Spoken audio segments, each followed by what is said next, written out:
As we edge close to the summer 2025, focus switches to the international scene, that's right. And of course, over in the States, it'll be a Cold Cup, that's right, with 60 nations competing for glory. Today, we're going to preview a nation, and we're coming at you next.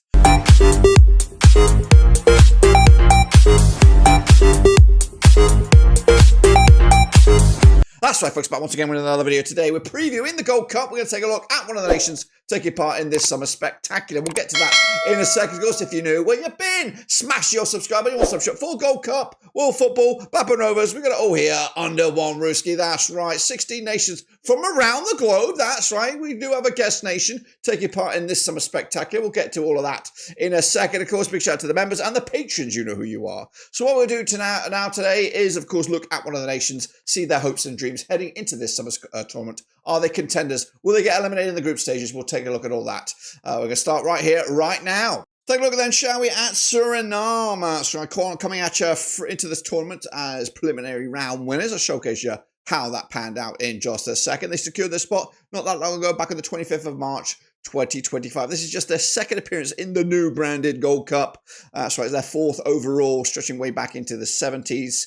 Where they actually did finish 6th place back then. But the last appearance in the tournament was back in 2021, where they did unfortunately crash out at the group stages. They're currently ranked 137th in the world.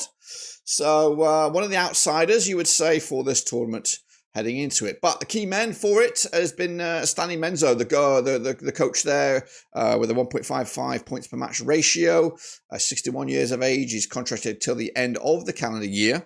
The main man has been Kenneth Powell, a QPR left back, playing in the Championship, the second tier of English football, and is just 27 years of age. And again, just like their neighbouring sort of Caribbean island, very, very much Dutch influenced are the Suriname faithful. What do I mean? Well, I'll tell you by looking at the squad then, shall we? Of course, these are not the official squad, but a squad taken very close to this tournament. The likes of Etienne Vassin, who plays for Groningen on the books there. We've got the likes of Ivana Hain as well. Into the defensive ranks, we talk about Feeney Jick on the books of Middlesbrough, who will be possibly leaving Middlesbrough this summer. His contract does expire there. We actually got the goalkeepers in twice. Look at that. How savvy I am. Shaquille Pinas as well. Kenneth Powell amongst it.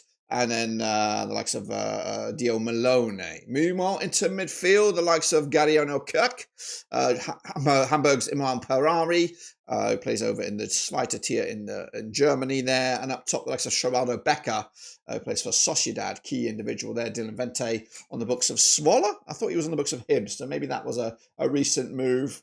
So we'll see how they make do this time around. Let's take a look at a recent match on the left-hand side. This is a squad for the Suriname lot there, but we'll look at that in a minute. The goal scorers have been Geraldo Becker, Video Mijden, all chipping in with a couple of goals thus far. Key assist makers, Denzel Jabita, chipping in with a couple of assists. Geraldo Becker also being a provider as well. Into that defending, or that starting 11.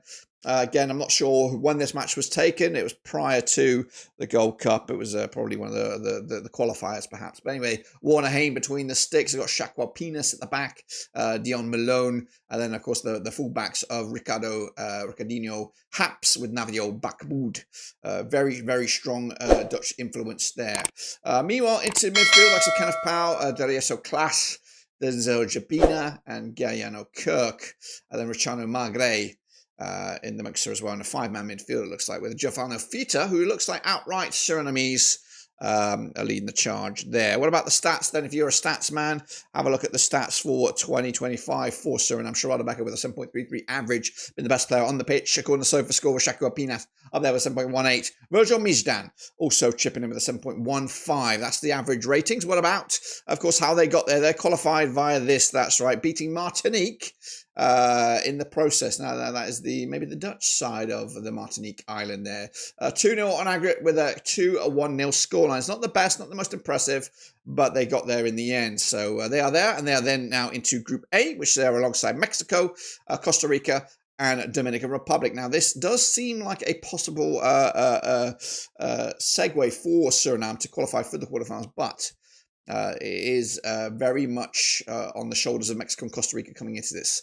Now, again, prior to this, they've got World Cup qualifiers where they'll be trying to put a lot of focus on, because it would be an absolute phenomenon if Suriname could qualify. And again, with the likes of the USA, Canada, Mexico already qualified for the Concacaf as hosts, this does open up the likes for Costa Rica, Panama, and maybe a couple other surprising faces, Jamaica, Trinidad, and Suriname. Maybe they can feature, or at least get a little bit closer to the World Cup. But that's the early focus in June. Then, of course, focus will then switch to this tournament, where they'll take on Costa Rica opening day, June 15th for them. Then take on Mexico, June 18th. And then the big game, really, June 22nd. But they need to go into that game with hope, with optimism. Top two goes through. 4 points should be enough for Suriname, so or could be enough, shall we say. So if they can pick a point off Costa Rica or Mexico, then you just don't know. And again, goal difference, so it could also be a difference between their qualification and failure. This is what they'll be wearing, of course, traditional white jerseys for Suriname. Their away jersey is red. They're based here on the mass that is South America there, neighbouring likes of Guyana, not too shy from Venezuela as well. So they're in there, the thick of things. And of course, what are my expectations for Suriname? Well, I can honestly say that they are in the mixer to qualify from this. They're not going to be one of the whipping boys. I do think they'll compete and maybe get close to quarterfinal stages, but unfortunately, I do think they'll tumble out at the group stages. When you look at the likes of their opposition there in that group, I think third best is probably the more likely, if we have to go with my head. So unfortunately, they'll tumble out at the group stages. Well, there you have it, folks. There you bloody have it. That's right. Does this nation stand a chance to get through to the knockout stages? Do they even have a shot at glory? Let me know down below. Of course, over the course of the next few days, we'll preview the remaining nations in this summer's tournament. If you already missed one, make sure you check it out as well. And do me an honour and smash that thumbs up and smash your subscribe. We're going to have non-stop coverage of the Gold Cup right here, of course, so make sure you hit the order of subscribing to the channel. But until then, I'll see you soon when we return. But until then, we're done.